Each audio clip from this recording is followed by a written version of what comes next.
sentar. O tema da mensagem de hoje é Jesus Cristo, quem Ele é, o que fez, faz e fará por nós. Nós vamos conversar um pouquinho mais, embora o presbítero Reinaldo já tenha feito a introdução, nós vamos conversar um pouquinho mais sobre o nosso Senhor Jesus Cristo. O nosso texto básico, e quando nós estávamos estudando, muitos textos teríamos, mas nós escolhemos por um que é muito claro, no Evangelho de João, capítulo 1, versículo 1, que vocês podem dizer comigo. Vamos falar juntos? No princípio era o Verbo estava com Deus, e o Verbo era Deus. Tiago, por favor, você pode tirar da tela, por favor? Vamos falar juntos? Quem já decorou? Dá para tirar? Por favor. Vamos juntos? No princípio... E o Verbo era Deus. Muito bem, pode voltar na tela, por favor. Quando nós vamos estudar a Bíblia, queridos, Jesus Cristo é o centro. É o centro. Desde Gênesis até a vinda de Jesus Cristo, vem sendo preparado, vem sendo anunciado. E a partir de Jesus, é João 1:1. O digitador desse domingo não estava muito, não é? Já é o segundo, é João 1:1. Então, a partir de Gênesis até a vinda de Jesus, a Bíblia está o tempo todo falando, trabalhando, preparando sobre a vinda de Jesus. Desde o início, quando nós vemos ali a queda do homem, até então, ninguém era carnívoro. Os animais também não eram carnívoros. Então podia conviver o leão e o cordeirinho e nada acontecia. Os comentaristas dizem que o primeiro sacrifício de um animal foi justamente para tirar a pele, para fazer a veste para cobrir a nudez de Adão, quando ele pecou. E isto tem um significado muito especial, porque já antecipa, já mostra, já ensina o sacrifício do cordeiro que seria feito em o nosso lugar. A partir do nascimento de Jesus Cristo, tudo demais da Bíblia também é ensinando a respeito de Cristo e preparando para a volta de Jesus Cristo. Então, Jesus Cristo tem sido anunciado desde o início, mas tem também tido alguns desvios de entendimento a respeito de Jesus. Por exemplo, para os gnósticos, Cristo é apenas uma emanação, mas ele não é o Deus encarnado. Para os muçulmanos, Cristo foi um profeta, mas não Deus. Para os espíritas, Cristo é um espírito de luz, mas não o eterno Deus.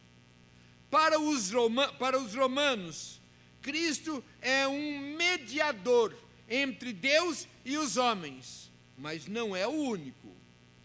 Para os testemunhas de Jeová, Cristo tomou parte na criação, mas não é o Criador.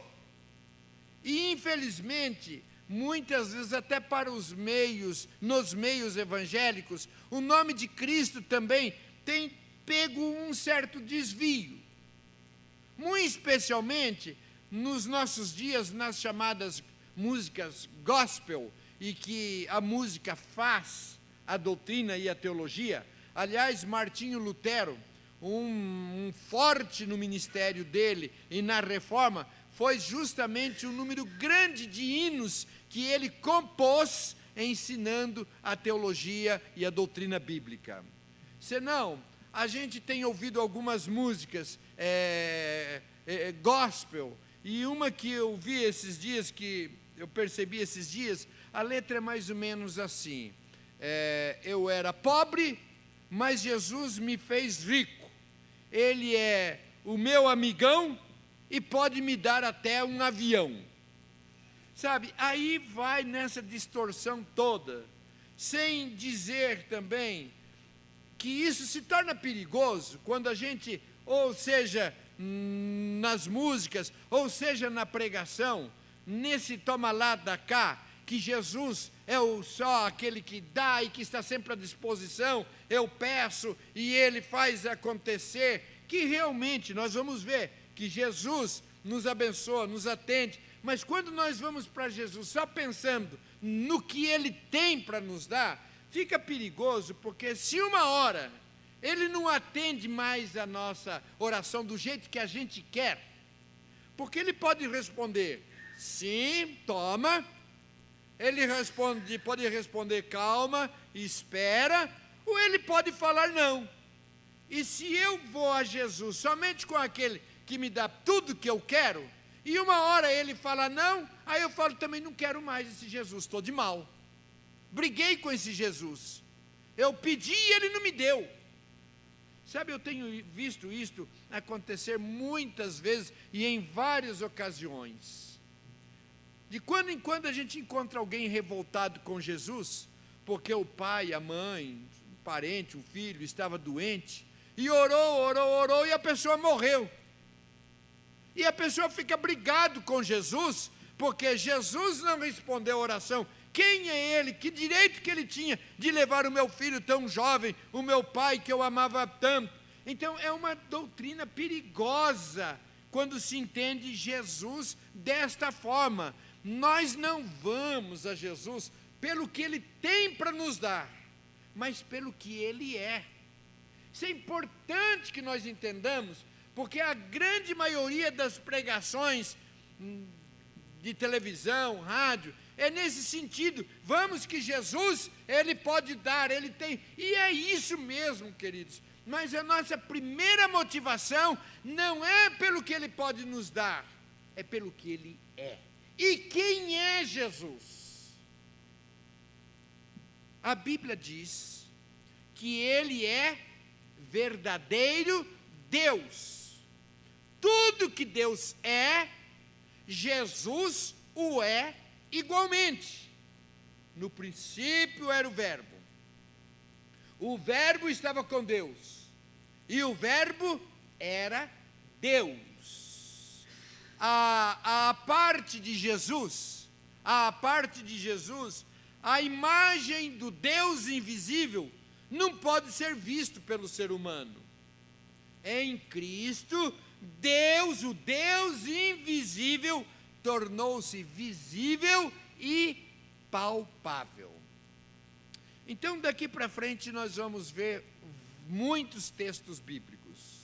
Se você quiser anotar, ou então depois me pede, eu mando por e-mail para você, porque é importante que nós estejamos bem entendendo esse aspecto da divindade. Quem é Jesus? Quem é Jesus? Em João capítulo 1, versículo 14, diz assim: o Verbo, que é Cristo, se fez carne, habitou entre nós, cheio de graça e de verdade, e vimos a sua glória, glória como do unigênito do Pai. João capítulo 1, versículo 1, diz assim: o que era desde o princípio, o que temos ouvido, o que temos visto com os nossos próprios olhos, o que contemplamos e as nossas mãos apalparam com respeito ao Verbo da vida. E a vida se manifestou e nós o temos visto, e dela damos testemunho e vô-la anunciamos, a vida eterna, a qual estava com o Pai e nos foi manifestada. Então, quem quiser saber quem é Deus, precisa olhar para Jesus. Não podemos conhecer o Deus verdadeiro, senão por meio de Jesus Cristo. Em Colossenses, capítulo 1, versículo 15, diz assim: este é a imagem do Deus invisível, o primogênito de toda a criação. Hebreus capítulo 1, versículo 3. Ele que é o resplendor da glória e a expressão exata do seu ser, sustentando todas as coisas pela palavra do seu poder. Em Colossenses 2,9, nele habita corporalmente toda a plenitude da divindade. João 14,9, na parte B, quem me vê a mim, vê o Pai. E João capítulo 10, versículo 30, eu e o Pai somos um. Então, queridos, Jesus Cristo, Ele é o Criador de tudo que existe, no céu e na terra, porque Ele é Deus. Em Colossenses capítulo 1, versículo 16, diz assim: pois nele foram criadas todas as coisas, nos céus e sobre a terra, as visíveis e as invisíveis, sejam tronos, sejam soberanias, quer principados, quer potestades, tudo foi criado por meio dele e para ele. Então, queridos, as galáxias, as estrelas, os anjos, os homens, as mulheres, todo o universo foi criado por meio dele. Ele trouxe tudo à existência. Se nós desejamos contemplar a grandeza do Criador, basta olharmos para as dimensões da sua obra através do universo. Quando nós estudamos sobre a revelação de Deus, nós aprendemos que Deus se revela através da natureza, através da Bíblia Sagrada e através de Cristo Jesus. Então, quando nós olhamos para a natureza, nós vemos a grandiosidade do Criador. Só para que a gente tenha uma pequena ideia, somente a nossa galáxia mede 100 mil anos-luz de diâmetro. Possui 200 milhões de estrelas semelhantes ao Sol, trilhões de planetas e corpos celestes. Se nós pudéssemos viajar em toda a extensão da Via Láctea com a velocidade da luz, levaríamos pelo menos 300 mil anos viajando. E a verdade é que os cientistas não têm um ponto final, porque cada vez que descobre alguma coisa, aparece outra que precisa ser descoberta. Assim como o nosso sistema solar, ele corre através do espaço, girando em torno do Sol. Inúmeros outros sistemas movem-se um sobre o outro igualmente, e está tudo perfeitamente em seu lugar, segundo a divina ordem do Criador, que sustenta o universo em plena harmonia. Se ele não controla, e basta o Sol aproximar-se um pouquinho mais da Terra, morremos todos de calor. Ou afastar-se, sair da onde o Criador tem colocado. O mundo, a natureza, tem leis, e essas leis são estabelecidas pelo Criador. Tudo isso indica a majestade do grande Criador. Todas as coisas foram feitas por intermédio dele, e sem ele, nada do que foi feito se fez. Todas as descobertas do homem, pela sabedoria que Deus lhes dá, mesmo que talvez alguns não reconheçam, porém, tudo que o homem descobre apenas revela o que ele criou. O homem não cria nada da natureza. Ele pode até destruir, mas ele não cria. O máximo que ele faz é descobrir o que o Criador fez.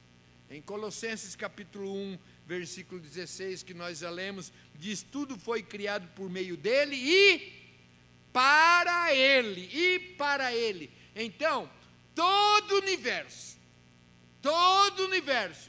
tem a única finalidade: render a Jesus todo louvor, toda honra e toda glória. Ele nos fez, tanto seres humanos como a própria natureza, tudo foi feito para a glória de Deus. Em Colossenses capítulo 1, versículo 17, diz assim: Ele é antes de todas as coisas, e nele tudo subsiste. Ele não é dependente da criação. Ele não é dependente da natureza. A natureza depende de Deus. Sabe um desvirtuamento que acontece hoje? Muitas pessoas falam sobre a mãe natureza, e como a natureza tendo força em si mesma. A natureza tem a força que Deus lhe dá, que Deus lhe permite. A natureza não é obra do acaso. A natureza não surgiu sozinha. A natureza não se mantém sozinha. Acima da natureza tem um Criador, e é o Criador quem controla toda a natureza. Agora, é interessante que nós saibamos, e eu creio que muitos de vocês sabem, creio que todos sabem e já experimentaram, que em resposta às orações, o Criador pode intervir as próprias leis da natureza. Nós podemos orar e o Criador intervir sobre a natureza. Quem já não orou no meio de um temporal, de uma tempestade, e pediu para que Deus abençoasse e acalmasse? Quem já não orou nessa época de tanta seca que nós estávamos, e pedindo para que Deus mandasse chuva? Porque isso não é uma mera religiosidade, é que Ele pode interferir na natureza. Ele pode dar a chuva temporã, Ele pode tirar a chuva na época de chuva. Ele tem domínio, Ele tem controle sobre a natureza, porque a natureza é a obra da criação dEle. Portanto, nós louvamos a Deus pela natureza, mas não nos dobramos diante da natureza, nos dobramos diante do Criador da natureza. Ele tem o controle sobre todas as coisas. Vocês se lembram de quando Jesus estava com os seus discípulos no barco?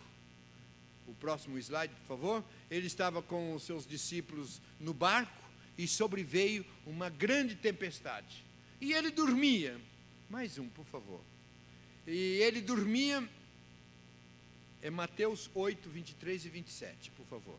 Então ele dormia no barco, e os seus discípulos ficaram apavorados, e chegaram ali para Jesus, e: Senhor, acode-nos, porque senão perecemos. E Jesus deu ordem, e tudo se fez bonança. E eles disseram: quem é esse, que até os mares e os ventos lhe obedecem? Toda a natureza está sob a ordem do Criador. Em João capítulo 8, versículo 58, diz assim: respondeu-lhe Jesus: em verdade eu vos digo, antes que Abraão existisse, eu sou. Quando se cultuava, se reverenciava, aliás, cultuava, não se reverenciava e honrava Abraão, ele disse: antes de Abraão, eu sou, eu sou. Jamais houve um tempo em que Cristo não existiu. Ele é pré-existente, ele é o alfa e é o ômega, ele é eterno. Então, poderíamos falar muito ainda sobre isto, queridos, mas eu vou parar neste primeiro ponto. Quem é Jesus? E o que Cristo fez por nós? Colossenses capítulo 1, versículo 13. Ele nos libertou do império das trevas e nos transportou para o reino do Filho do seu amor. Ou seja, nós estávamos destinados à morte, à perdição, a estarmos eternamente longe de Deus. Mas Cristo libertou-nos do império das trevas. Isto Ele fez, e só Ele pode fazer isto pelo ser humano. Ele nos arrancou do reino das trevas e nos transportou para o seu reino. Das trevas da luz, das trevas para a luz, da escravidão para a liberdade, da condenação para o perdão, do poder de Satanás para o poder de Deus. Ele fez isso por nós. Em Colossenses capítulo 1, versículo 14 diz: no qual nós temos a redenção, a remissão dos pecados. Nós fomos redimidos. Redimir significa libertar um prisioneiro ou um escravo pelo pagamento de um resgate. E precisamos entender que o resgate não foi pago a Satanás, muito menos por Satanás. Jesus satisfez a lei de Deus e nos redimiu com o seu sangue na cruz. Portanto, a nossa centralidade é Cristo Jesus com a sua morte na cruz. Nos redimiu e agora nós estamos quites com a lei de Deus. Essa redenção implica em libertação da escravidão do pecado. Somos pecadores, mas não somos mais escravos do pecado. Cristo não apenas nos deixou ir livres e transferiu-nos para o reino da luz, mas Ele perdoou e cancelou toda a dívida que tínhamos com o Pai. Sendo assim, Satanás não pode encontrar mais nada nos nossos arquivos que possa nos condenar. Pode vasculhar os seus arquivos, que nada vai encontrar que nos condene. E quando, porventura, o acusador vier nos apontar o dedo, nós vamos dizer em nome de Jesus: arreda-te, porque os meus pecados foram lavados e perdoados pelo sangue derramado na cruz. Sabe, isto é importante, porque muitas vezes, mesmo os evangélicos, crentes em Cristo Jesus, se sentem perseguidos e cobrados, e Satanás cobrando por algo que aconteceu lá atrás. Se nós recebemos a Cristo, Cristo perdoou os nossos pecados e os nossos arquivos, e nos nossos arquivos, nada vai encontrar que nos condene, porque Jesus pagou, apagou e perdoou na cruz do Calvário. Então a barreira entre o pecador e o Deus Santo foi removida. Em Colossenses capítulo 1, versículo 20, diz assim: que havendo feito a paz pelo sangue da sua cruz, por meio dele, reconciliasse consigo mesmo todas as coisas, quer sobre a terra, quer nos céus. Versículo 22, agora porém vos reconciliou no corpo da sua carne, mediante a sua morte, para apresentar-vos perante Ele santos, inculpáveis e irrepreensíveis.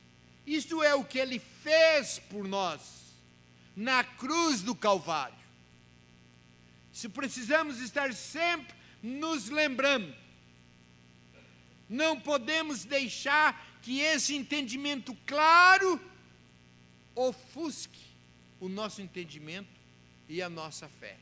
Não precisa mais de sacrifício, não precisa mais de indulgência, não precisa mais de pagamento, não precisa de mais nada.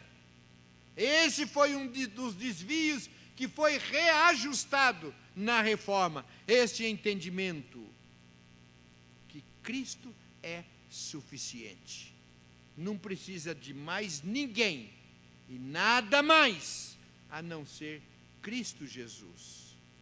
E ainda neste tópico eu gostaria de deixar 2 textos bíblicos que vocês sabem de cor e que ele é importantíssimo, e eles são importantíssimos. João 14:6. Respondeu-lhes Jesus: eu sou o caminho, a verdade e a vida. Ninguém vem ao Pai senão por mim, senão por mim. Jesus Cristo é o único caminho, é o único que pode nos levar ao Pai. Às vezes eu vou em alguns funerais e eu ouço pessoas que não são evangélicas fazendo o ofício. E eu presto bem atenção porque normalmente este é um dos textos que se lê. E normalmente se lê assim: ninguém vai ao Pai senão por mim. E eu fico me segurando, e não vejo a hora de terminar, querer falar com a pessoa. Leia direitinho. Ninguém vem ao Pai. Ninguém. Não existe outro caminho além de Jesus. Como eu disse, muitos entendem Cristo Jesus como Filho de Deus, um dos caminhos. E nós precisamos tomar cuidado para que novamente não nos desvirtuamos da palavra. Estava conversando com a Deise esses dias e dizendo que a Bíblia ela foi perseguida, queimada e muito tempo sem a Bíblia para o povo. Um dos problemas, aliás, na pré-reforma ou antes da reforma, é que a Bíblia era em latim. Então as pessoas não tinham acesso. E foi feito através da igreja, desvirtuando-se. Hoje eu penso que dificilmente a Bíblia sairia do nosso convívio. Porque você tem papel, muitas. Você tem no seu celular, você tem no seu computador. Mas eu vejo um grande perigo ela ir saindo do coração e da mente das pessoas. Vai saindo, vai relativizando. Saiu agora, recentemente, uma Bíblia onde tiraram todos os textos que falam sobre a questão do homossexualismo. Então é a questão da gente, eu vou tirando o que não me interessa, colocando o que me interessa. Então eu tenho dito que a gente precisa sim de um avivamento, mas a gente precisa de um reabibliamento. E eu tenho sentido muita falta de que as pessoas se apeguem. E a Bíblia está dizendo que Jesus é o único caminho. Eu sou o caminho, a verdade e a vida. Ninguém vem ao Pai senão por mim. E o segundo texto está em 1 Timóteo, capítulo 2, versículo 5, que diz assim: há um só Deus, um só mediador entre Deus e os homens, Cristo Jesus, homem, o qual a si mesmo se deu em resgate por todos.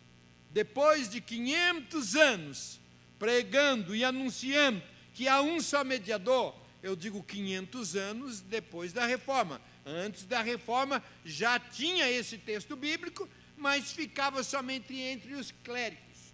agora depois dos 500 anos, distribuído. E nós vimos nesta própria semana uma verdadeira romaria, literalmente romaria, em busca de alguém que também é apresentado e mostrado como também um mediador entre Deus e os homens. Mas a Bíblia é clara, há um só mediador. Por isso, queridos, nós ainda temos muito o que fazer. Louvado seja Deus, porque pela sua imensa graça, Ele revelou isso para mim, revelou isso para você, mas ainda existem muitas pessoas que precisam ouvir, que precisam aprender, que precisam receber que há um só mediador entre Deus e os homens, Cristo Jesus. Se ainda nem todos sabem, é sinal de que nós não estamos pregando o suficiente. E o que Cristo faz por nós hoje? João 14, 13 diz assim: e tudo quanto pedirdes em meu nome, isso farei, a fim de que o Pai seja glorificado no Filho. Se me pedirdes alguma coisa em meu nome, eu o farei. O que Ele faz por nós hoje? Queridos, é extraordinariamente maravilhoso saber que nós podemos contar com Jesus Cristo em todos os momentos, em todas as circunstâncias. Podemos pedir para Deus, Ele nos abençoa, Ele nos atende em todas as circunstâncias. Eu fiz uma viagem agora para Assis, visitar a minha mãe, que fez aniversário ontem, e quando nós estávamos indo na estrada, eram umas 9 e pouco da noite, e simplesmente apagou tudo no carro, apagou, o freio sumiu, o volante endureceu, mal eu consegui encostar, ir para o acostamento. Aí depois fica com aquela questão de seguro, como que faz, arruma lá, arruma aqui, e sabe, aquele desgaste tudo, e eu orando, Senhor, me dá direção, Senhor Deus, em nome de Jesus, me dá direção. E com cada um que eu falava, liguei para Campinas, liguei para Assis, para as concessionárias, e cada um dizia uma coisa, e eu, Senhor, como que eu faço? Eu já estava a ponto de botar o carro num guincho e trazer, e como que fica tudo isto? A minha irmã deu uma orientação, eu procurei uma pessoa simples, foi lá, e eu vim embora com o meu carro. Tudo isto, queridos, eu atribuo à oração, a pedindo a direção de Deus. Senhor Deus, o texto está dizendo, se pedirdes alguma coisa em meu nome, eu farei. Quando alguém está doente em casa, nós impomos as mãos, pedimos. Se está faltando dinheiro, nós pedimos. Se está desempregado, pedimos. Nós temos a este Deus que nos ensina que em Cristo Jesus, se pedirdes alguma coisa, quantas e quantas vezes eu converso com pessoas que estão cheias de problemas e eu pergunto, você já pediu isso para Deus em nome de Jesus? Sim, eu corri, eu procurei um amigo, eu procurei um médico, eu também procuro médico, procuro amigo, foi minha amiga, minha irmã que deu a orientação, mas é o Senhor que usa essas pessoas. Então, o que Cristo faz por nós hoje? Queridos, nós podemos recorrer ao Senhor diante de todas as situações e clamar a Deus, e pedir a Deus, e eu creio que todos vocês teriam testemunhos para dar nesse sentido. O perigo é que às vezes a gente corre atrás de tantas coisas e deixa Jesus por último, quando Ele deve ser o primeiro. Senhor, tem misericórdia, Senhor. E Ele pode interferir diante de todas as situações. Este é o grande feito, é a grande maravilha. O que Cristo faz por nós hoje, eu louvo a Deus, porque constantemente eu experimento Jesus agindo na minha vida, Jesus agindo a meu favor, o Senhor cuidando, o Senhor controlando. Sabe, queridos, só queria lembrá-los, tem um Todo-Poderoso que ama você, que se importa com você. E você não deixe de clamar nunca, em nome de Jesus. Sabe uma coisa importante para a gente aprender? Às vezes eu vejo orações assim: Senhor Jesus. A Bíblia não ensina a orar assim. A Bíblia ensina a orar a Deus.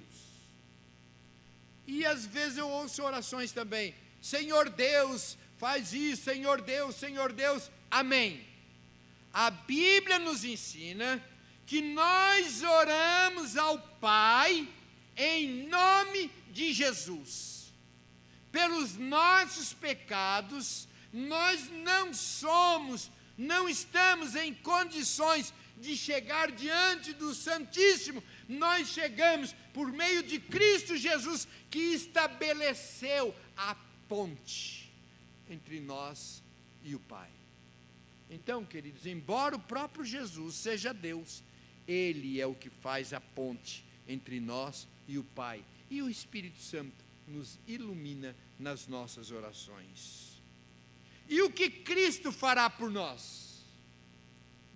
João 14:1. Não se turbe o vosso coração. Credes em Deus, crede também em mim.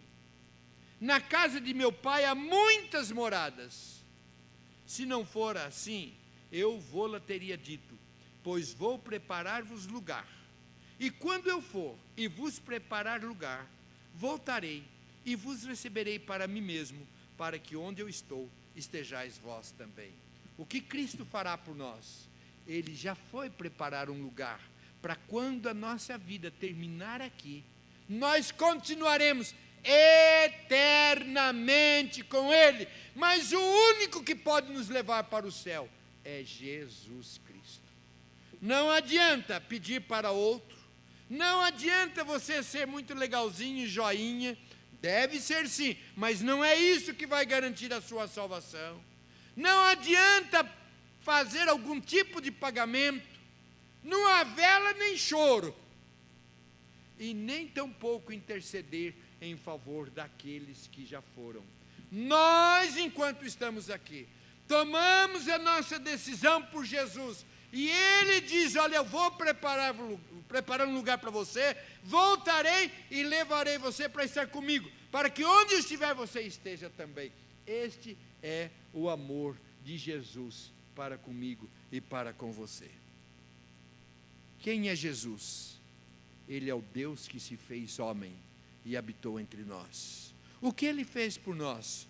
Morreu na cruz para restabelecer a nossa comunhão com Ele. O que Ele faz? Ele faz aquilo que nós oramos, pedimos e buscamos.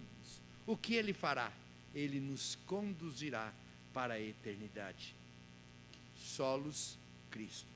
Só Jesus Cristo. Agora eu tenho algo muito importante para encerrar, dizendo o seguinte: Jesus Cristo está aqui. Jesus Cristo está aqui. Nós já o louvamos e o glorificamos, exaltamos o nome de Deus, mas Ele também disse que se nós precisássemos de alguma coisa, deveríamos pedir em nome de Jesus, e crendo, receberíamos. Então, além de exaltá-lo, louvá-lo, eu gostaria de aproveitar que estamos aqui e dizer o seguinte: que se você está precisando de alguma coisa, eu quero orar com você. Se há algo, uma intervenção de Deus na sua vida, por meio de Cristo Jesus, eu quero orar. Há algo que está te incomodando e você está precisando de um agir sobrenatural. Talvez algo que você tenha se empenhado e buscado, mas nesta noite nós vamos pedir para Jesus Cristo. Vamos pedir para Deus em nome de Jesus Cristo. Então nós vamos nos colocar em pé. E eu vou convidar, se você está precisando de uma intervenção de Deus na sua vida, seja em que área for, eu quero orar com você, quero convidar você, se você quiser, vem aqui à frente, e eu quero pedir para que o Todo-Poderoso em nome de Jesus, coloque a mão sobre a sua vida e você seja abençoado e saia daqui dizendo: eu fui, louvei a Cristo, eu fui e fui abençoado por Cristo.